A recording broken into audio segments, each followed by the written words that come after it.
Hi అండి. ఇలా చూసారా ఎంత కలర్ఫుల్గా ఎంత బాగున్నాయో కదా. అదేనండి జొన్న పిండితో తయారు చేసినటువంటి పూరీలండి.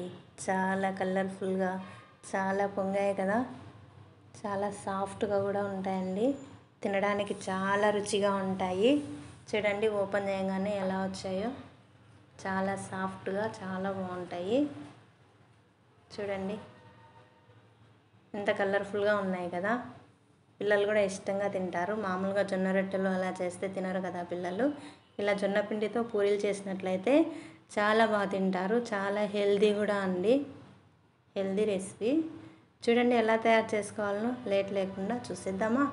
ఫస్ట్ ఒక స్పూన్ జీలకర్ర, కొంచెం సాల్ట్, ఒక 4-5 పచ్చిమిర్చి అండి. కారానికి తగినట్టు వేసుకోండి. ఎక్కువ కారం తినే వాళ్ళు ఉంటే ఎక్కువ వేసుకోండి, లేదంటే తగ్గించి వేసుకోవచ్చు.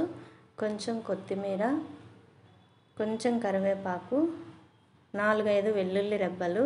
కొంచెం వెల్లుల్లి వేస్తే టేస్ట్ ఉంటుందండి. వేసి మిక్సీ పట్టి పక్కన పెట్టుకోవాలా. ఆ తర్వాత ఒక బౌల్ తీసుకొని ఆ బౌల్లో 1 కప్పు జొన్నపిండి, 1 కప్పు జొన్నపిండికి 1/2 కప్పు గోధుమ పిండి తీసుకోండి. ఇంకా పూరీలు బాగా రుచిగా రావాలంటే కొంచెం శనగపిండి అండి. మీ ఇష్టం ఉంటేనే వేసుకోండి, లేదంటే లేదు. చాలా రుచి వస్తుంది. 2 స్పూన్స్ వేసుకొని కొంచెం పసుపు అండి, కొంచెం పసుపు వేసుకోండి. అలానే కొంచెం సాల్ట్ చూసి వేసుకోవాలి. ఎందుకంటే మనం మిక్సీ పట్టేటప్పుడు కొంచెం వేసాం కాబట్టి ఈ పిండిలో కొంచెం తక్కువ వేసుకోండి, చూసి వేసుకోండి. తర్వాత ఒక స్పూన్ ఆయిల్ వేసి మనం కలిపి పెట్టుకున్న మిశ్రమం అంతా వేసేసి హాట్ వాటర్ అండి, కొంచెం హాట్ వాటరు కాంచి పెట్టుకొని అవి కొంచెం కొంచెం వేసుకుంటూ మనం పూరీ పిండిలాగా కలుపుకోవాలండి.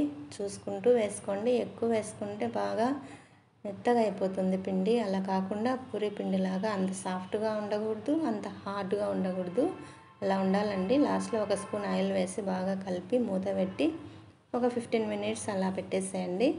ఆ తర్వాత మనం పూరీలు ఒత్తుకోవాలండి. ఆయిల్ వేసైనా ఒత్తుకోవచ్చు, లేదంటే పిండి వేసైనా కూడా రుద్దుకోవచ్చండి. మీ ఇష్టం, మీకు ఎలా బాగా వస్తే అలా రుద్దుకోండి. ఆయిల్ హీట్ ఎక్కిన తర్వాత ఇలా పూరీలు మనం కాల్చుకుంటాం కదా, అలా కాల్చుకోవడమే అండి. చూడండి ఎంత బాగా పొంగాయో, ఎంత కలర్ఫుల్గా వచ్చాయో. చాలా హెల్దీ అండి. చాలా హెల్త్ బెనిఫిట్స్ ఉన్నాయి. చాలా టేస్ట్ కూడా ఉంటాయి.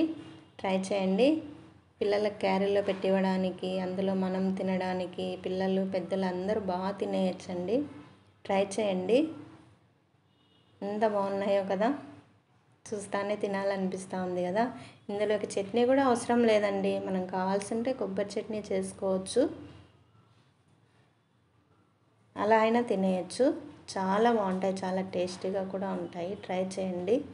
ఫస్ట్ టైం చూస్తున్న వాళ్ళైతే ప్లీజ్ లైక్, షేర్, సబ్స్క్రైబ్ అండి. Thank you for watching.